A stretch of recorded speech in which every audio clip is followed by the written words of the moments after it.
Good morning and welcome to My Catechism.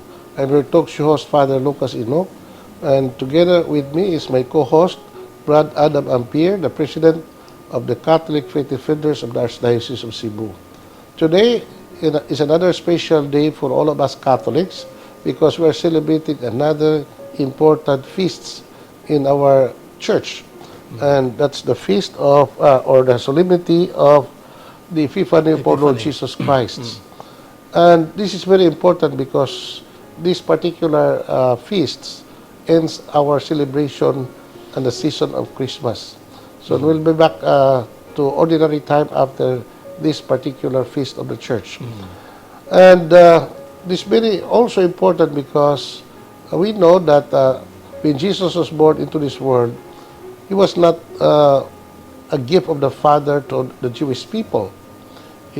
Although according to the Gospel of John, chapter 1, verse 1 to 15, verse 1 and verse 15, it says that although he was sent to his own people, but his own people accepted him not. So when we talk about Epiphany, we're talking about manifestation or the revelation of Jesus himself, not only to his people, but also to the whole world as manifested by the three wise men from the East. They represent people from all walks of life in the whole world who would accept Jesus as their Lord and Savior.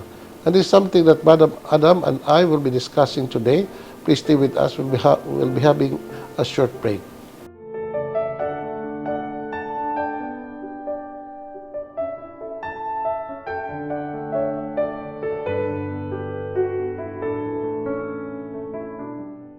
Thank you for staying with us, Brad Adam. Salamat, no? Salamat, Padre. Na kamot pakitag laing tuig sa itong Praise the kinabuhi. We are now in the year 2024, no? 2024. So, belated Happy New Year sa atong mga viewers and also would like to greet them advance Pit Senior. Brad Adam, sa ko nag-announce sa itong mga viewers na karong adlaw is the solemnity of the Epiphany of our Lord Jesus Christ.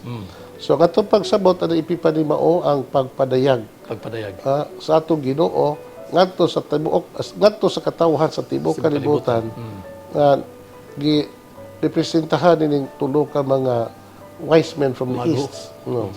So magos na sila, Brad, in sa singular, but magi in Latin, no, plural. Okay. Now, Brad, importante ni nga ato pa rin makatunan ba kay usahay God, no? Ang atong pagsabot sa atong Ginoo, for some people, they try to, what you call, own Jesus, as if Jesus is their exclusive monopoly sa ilang kinabuhi. Kaunta nga itong Ginoo, sa ipagaling sa kalibutan, waman siya mo ni para lamang sa mga Hudiyo. Although, he was sent by the Father, primarily to his own people, the Jewish people, but in general, so siya ipadala sa amahan para alang sa tanan. Sa tibuok kalibutan, sa tanang katawhan sa tibuok kalibutan. Yung tawagin mo sa John 3:16, for God so loved the world that He gave His only Son. So it's to the whole world that Jesus was sent by the Father. Yeah. Nakaroon, Brad, sa karaang panahon, Brad, nagitawag ni og fiestas tulo ka hari. Pero wa man ni maghiskot og hari, Brad, no? Ingon nga tulo ka hari. Ngano man, the Bible, the Gospel did not specify how many people are they when they came to Jesus. No? Yeah. No. What ba kay ko natag three wise men from the East, or three kings, no? Tungkol sa tulo ka gasa. Gold, frankincense, and myrrh. But does it mean na tulo ra gyud sila? We don't exactly know how many these people who came to visit the Lord. Pero dili po to siya mga hari gyud dili mga or kay sa tradition mura man og tulo ka hari gyud sila, mga hari gyud. We don't know actually whether they were kings or whatever. Yeah. So there was perhaps some speculation that these people nagbatol gini og high position sa ilang community. Okay. And when these people journeyed together, they were accompanied by their own slaves and many other people. So daghan ito sila So it was really a caravan, Brad, according to some tradition. Okay. Na may panaw from different parts of the world, from the eastern part, no? Pero doon na nag-ingon brad nga kini sila wala makasinabot nga nagkauyon ang ilang katuyuan nga they have to go to Jerusalem in order to look for the newborn child. They were only guided by the star, no? So, makaingon ta brad nga it was really perhaps no the action of the Holy Spirit no to guide these people in search for the newborn child, no? Mao na ato ma-speculate brad that we don't know actually what happened. Kay the Bible is very limited no on our knowledge about these people, these three I would say we na itong three wise men from the east no according to what is being presented to us in the Bible or in the gospel. So but before we continue brad mas mabuti ito basahon ang Mas may atong pa rin. video no. Si Aro itong magklaro yun. The Lord be with you. And with your spirit. A reading from the Holy Gospel according to Matthew. Glory to you, O Lord. When Jesus was born in Bethlehem in Judea, in the days of King Herod, behold, Magi from the east arrived in Jerusalem, saying, Where is the newborn King of the Jews? We saw his star at its rising and have come to do him homage. When King Herod heard this, he was greatly troubled, and all Jerusalem with him. Assembling all the chief priests and the scribes of the people, he inquired of them where the Messiah was to be born. They said to him, In Bethlehem of Judea, for thus it has been written to the prophet, And you, Bethlehem, land of Judah, are by no means least among the rulers of Judah, since from you shall come a ruler who is to shepherd my people Israel. Then Herod called the Magi secretly and ascertained from them the time of the star's appearance. He sent them to Bethlehem and said, Go and search diligently for the child. When you have found him, bring me word that I too may go and do him homage. After their audience with the king, they set out, and behold, the star that they had seen at its rising preceded them until it came and stopped over the place where the child was. They were overjoyed at seeing the star, and on entering the house, they saw the child with Mary his mother. Then they prostrated themselves and did him homage. They opened the treasure of and offered him gifts of gold, frankincense, and myrrh. And having been warned in a dream not to return to Herod, they departed for their country by another way.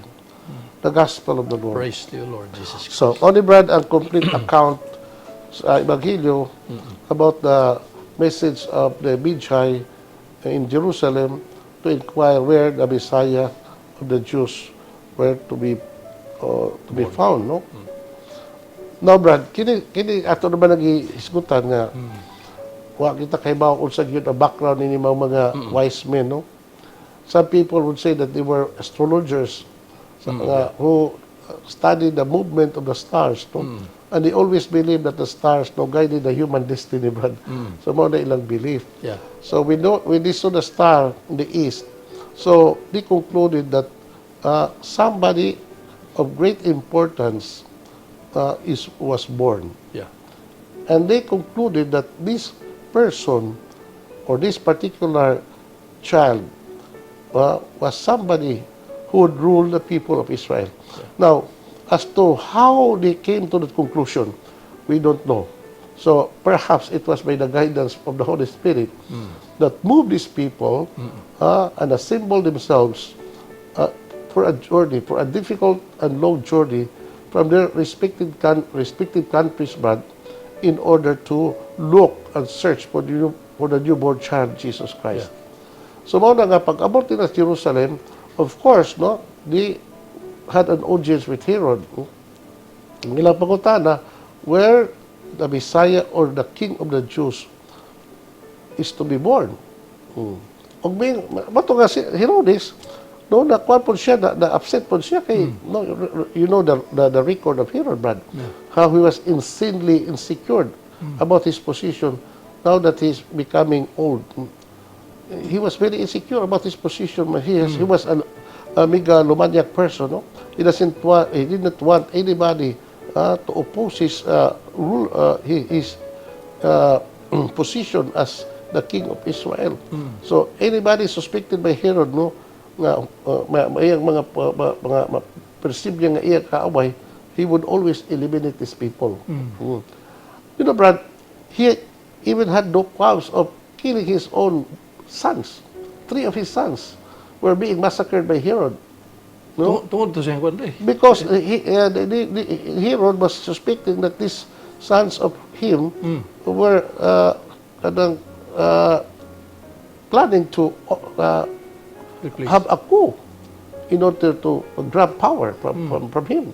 So, ilang ipapatay si Alexander, si Aristobulus, si I forgot the other one, no? Antipater, no? Wala Brad, no nga, kadang si Herod, no, why konsensya, why kwam sa iyang konsensya, no, to eliminate and to kill his own sons, no, just to preserve his own power. So you could just kadang imagine, Brad, no nga, when these wise men from the east, no, inquired where the Messiah or where the king of the Jews was to be born, of course he was very much disturbed. Yeah. No? So at the back of his mind, the first thing that he had to do was to look for this child and eliminate this child. That's why we just celebrated the feast of the Holy Innocents, the victim of Herod's wrath. So mo na, Brad, ang nahitabo. So how did it happen that Herod came to know that the Messiah was to be born in Bethlehem? It's because upon hearing the report of the wise men from the east where the child was to be born, so iyang itigom ang iyang mga biblical experts, no, mga batid sa kasulatan, and also some of the theological nga mga advisors ni Herod gathered together in a conference, and then it was from them that a Messiah was to be born in the land of, in Bethlehem, in the land of Judah, according to the prophecy of Prophet Micah. So, mato nga, ingnan niya ang mga hari or wise men from the east to go to Jerusalem and search for the child. The moment you have found him, come back to me, because I too would come and do him homage. But actually, at the back of his mind, he wanted to eliminate, to kill this one. No, that's why when the shepherds encountered Jesus, no, he was warned by the Holy Spirit not to go back to Herod. That's why these people went in another way. So we'll be back after the short break. Please stay with us.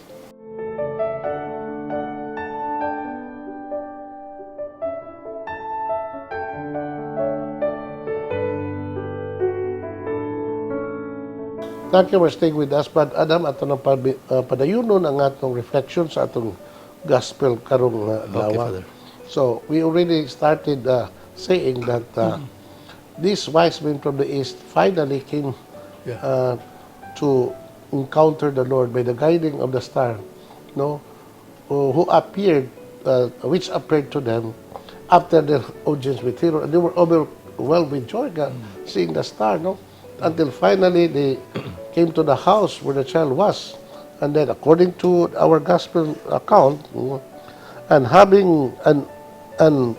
the moment they entered the house, no, they did him homage and offered this child the treasures. What are these treasures that they offered? These are symbolic treasures, Brad. Gold, frankincense, and myrrh. So, di ba Brad, that this offerings or these gifts, matawag nato nga very symbolic of the identity of this child. For example, why did they offer him gold? No? Because we know that gold is a symbol of royalty. Meaning to say that this child is really a king.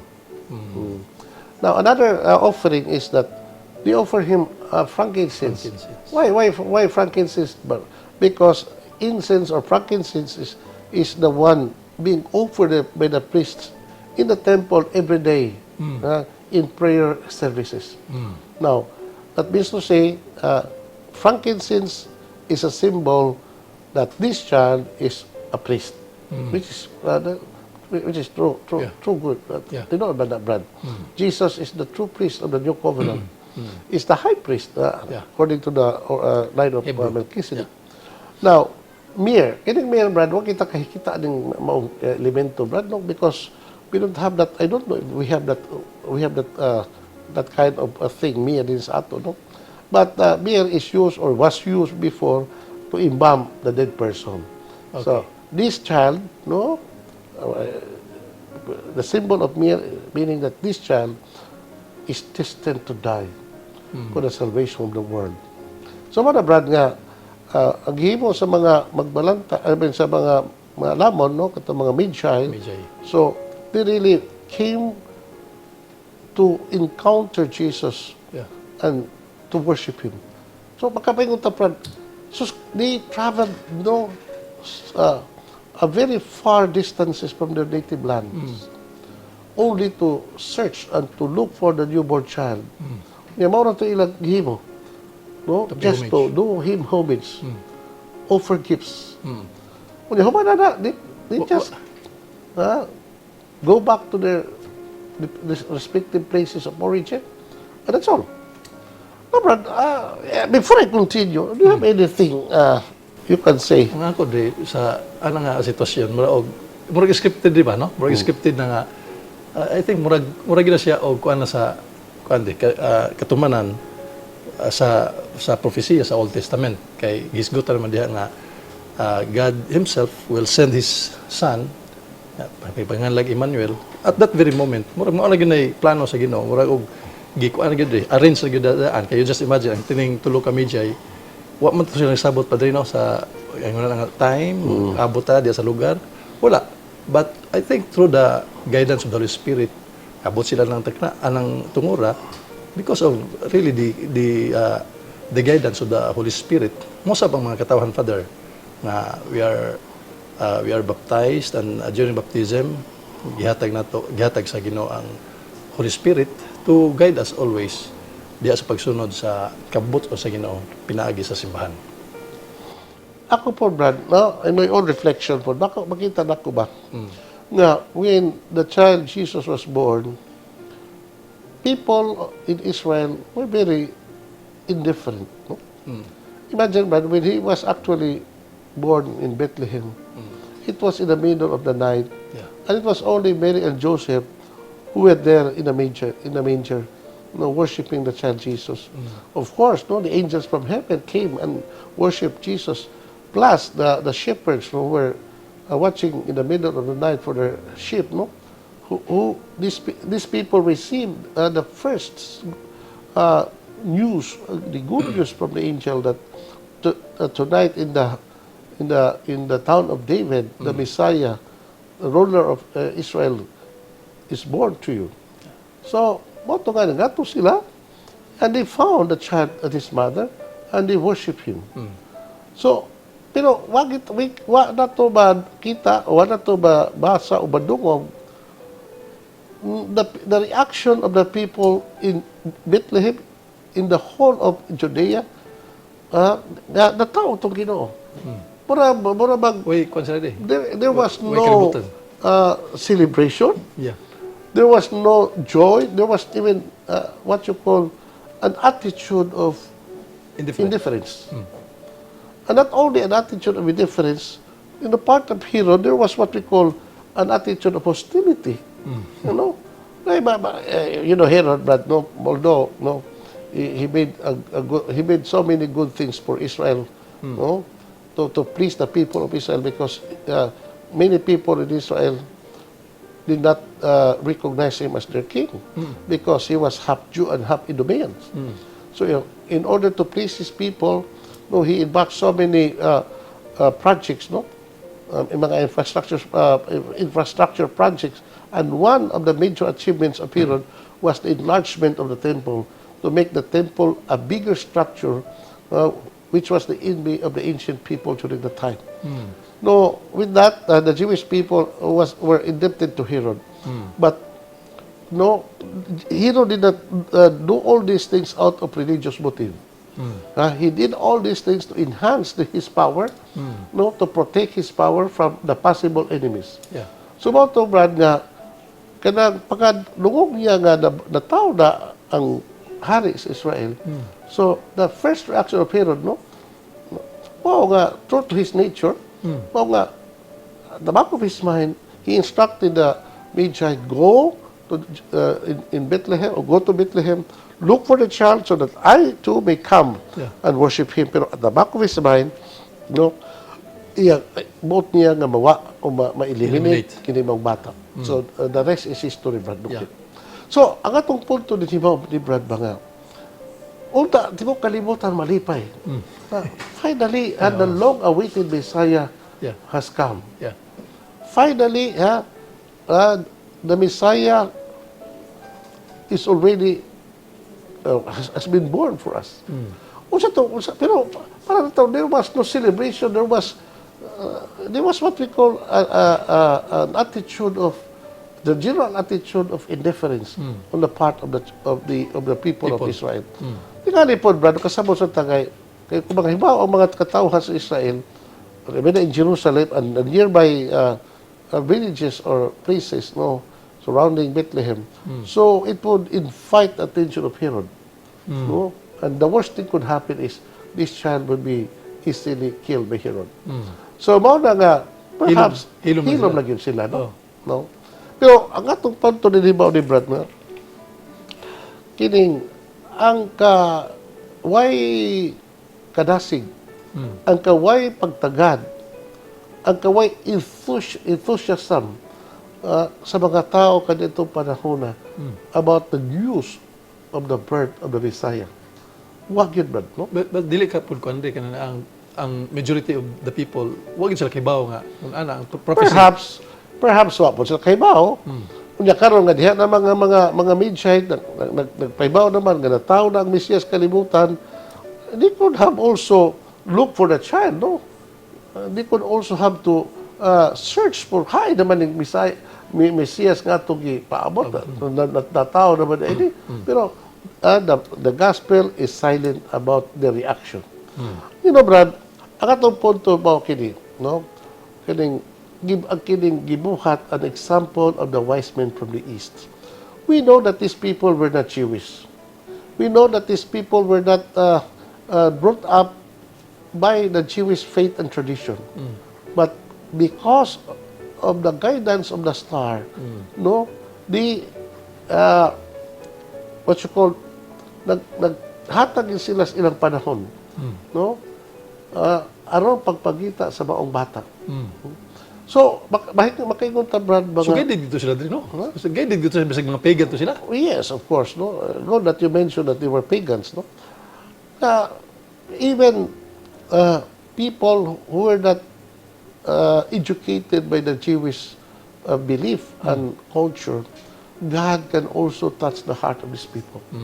So ito pa, iba-ingot lang kita, Brad, nga, kini nga itong kasalungan, real manifestation. Amen. Nga naman, because Jesus already manifested to His own people, but His own people did not accept Him, recognize Him. So, He manifested Himself to the poor, and His people readily believed and accepted Him. But they were very cautious about the reaction about His birth, because, lagi, unsay mahitabo, knowing the character of Herod. But ang atong nindot yung kay pamalandong, Brad, the reaction ining tulo ka mga wise men. They traveled, the journey. Well, it was not an easy journey, Brad, no? We have to cross, vast region of the desert.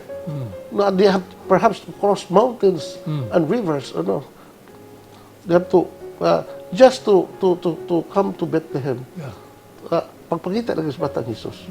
No? So, grabe kayo ang ilang kadasig kaikan.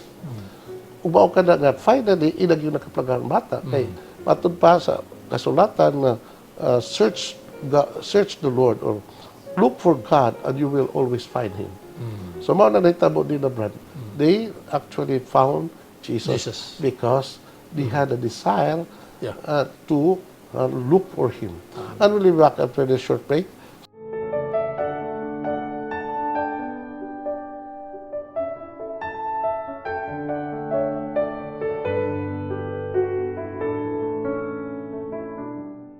Thank you for staying with us, Brad Adam.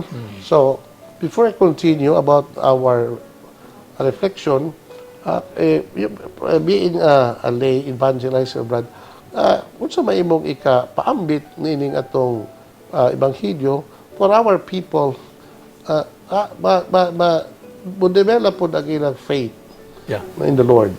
Ang preparation sa simbahan pa der sa tuwan sa tagsa, like kining atong kwanron, atong gisaulog nga kapistahan sa Epifania, the church really introduced us about the Savior, our Lord Jesus Christ, born for us. Nga, kuan yun, ay salig ta diha sa iyahang mga mensahe diri through the church.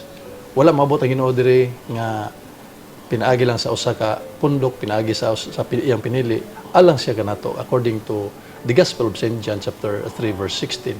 Muna nga, we have to believe our church because the message of the church, because the truth coming from God is really deposited to His church. Muna ang mga mensahe, kung maminaw ta sa Ginoo, maminaw kita sa simbahan.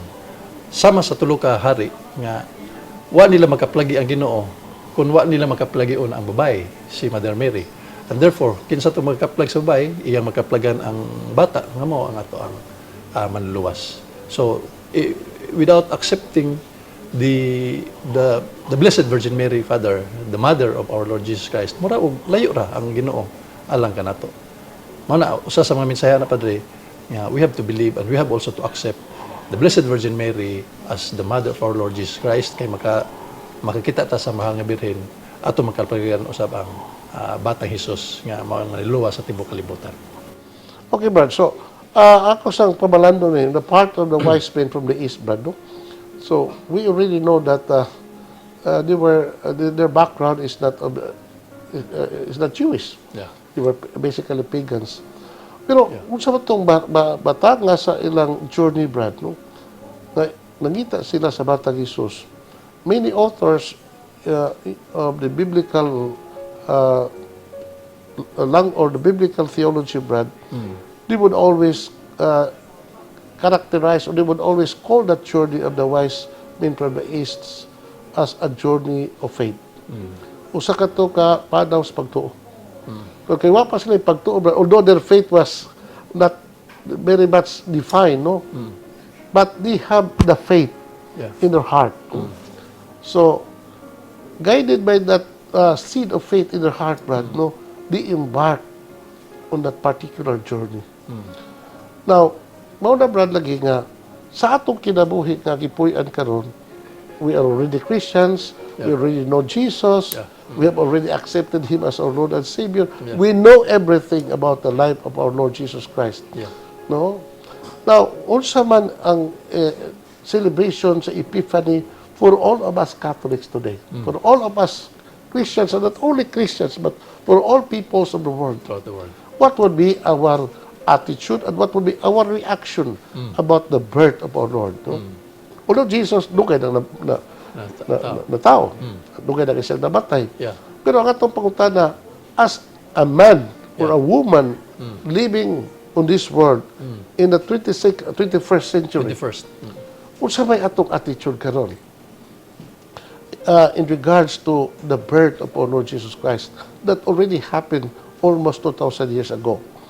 Ang ako din yung ni Brad nga, tungod kay at the right, since birth, we already were instructed or educated, no, about the life and teachings of our Lord Jesus Christ. Ang ako din yung nga, kinahanglan nga atong unon atong pagtuo. We don't have to travel long distances to look for and search for the newborn child. No, Jesus is present everywhere in this world. Amen.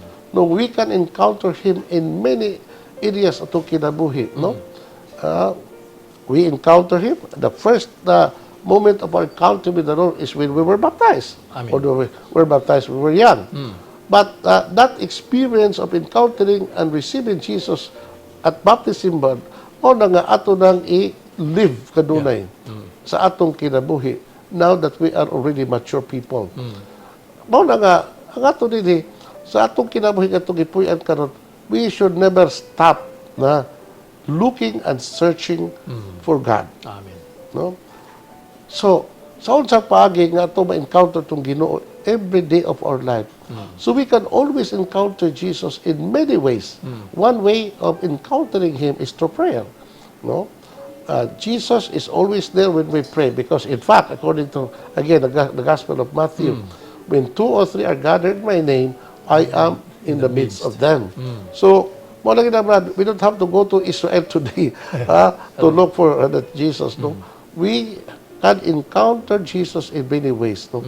Not only through prayer, but we can also encounter Him in a very, very dramatic way or in a very personal way when we receive the sacrament. Amen. Especially the sacrament of confession and Eucharist, and especially of the Eucharist. Yeah. We not only encounter Jesus by, like what happened with the wise men in the East, no? From the East. No? Kita, Brad, kung mudawat ang sakramento sa communion, Brad, sacrament of the Eucharist, no? We not only encounter Jesus, we really receive Him. Yeah. Literally. Literally. Because when we receive the Eucharist, we receive Jesus. Correct. His body, soul, and divinity. Yeah. No? Mauna si Jesus nga ito ma-encounter. So, there are many ways that we can encounter and experience not the presence of our Lord in our life. Amen. And Mother Teresa also said, we can also encounter Jesus in the faces of the poor. Yeah. Because Jesus is with His people. With His people. Yeah. So, mga brad nga, karon ba, ato nang i-enhance ang atong religious experience in the person of our Lord Jesus Christ. Yeah. No, the centrality of Jesus in our life. No, di na tinuod ba nga ang mahal nga birhen magitagan itong mas dako natong importansya kay siyang anak nga si Jesucristo nila tinuod, no? Yeah. Although we love Mary, Yeah. we come to her to her rescue the moment we were we experienced no difficulties because she's truly our mother. Ang ato lang pag-treat sa mahal nga birhen ba? No nga, she is our mother. Mao ra gyud. Amen. No, wa magilain na to. Mulabaw siya, Mulabaw sa tiyang anak. Yeah. Although she's the mother of Jesus Christ, but she remained the mother of Jesus Christ, Yeah. the mother of the Savior of the world, the mother of God. That's all. Yeah. No, mao na, Brad, no? Mao na nga, ang atong love, ang atong devotion sa mahal nga birhen, dili na maka-diminish sa atong Pagtuon. pagdawat ni Jesus as our Lord and Savior. Yeah. Dili na maka-diminish atong pag-ilas to Ginoo nga the God who became man. Yeah. So, mana, Brad. So, unta ba nga kita karon panahon na mumature na tas tong pagtuo because we have already this encounter with Jesus Christ. Yeah. We only have to padayon na gyud ni nato, no? I-sustain na gyud ni nato kining atong spiritual life, atong the life of in communion with Jesus Christ, no? Yeah. Kaya gitawag nato sa mga spiritual writer na gitawag na interior life, or the spiritual life. Nga kini atong kinabuhi, brad, kita ba? Doon naman ko tayo, we talk about life, but there's so many dimensions of life, Brad, no? Well, one dimension of life is the physical existence, no? We as human being, we have our own physical life. Very, very physical. Yeah. No? We also what we call spiritual life, no? Kanang spiritual life mo nagitaw nato og life in the spirit, no? Life in communion with God. Life in relation, to have a personal and loving relationship with the Lord. That is the kind of life that we also have to nurture, that we have also to develop. Eh, daghang mga tao ron, Brad, no? They only live their own physical existence. Pero as far as their spiritual existence, none. Yeah.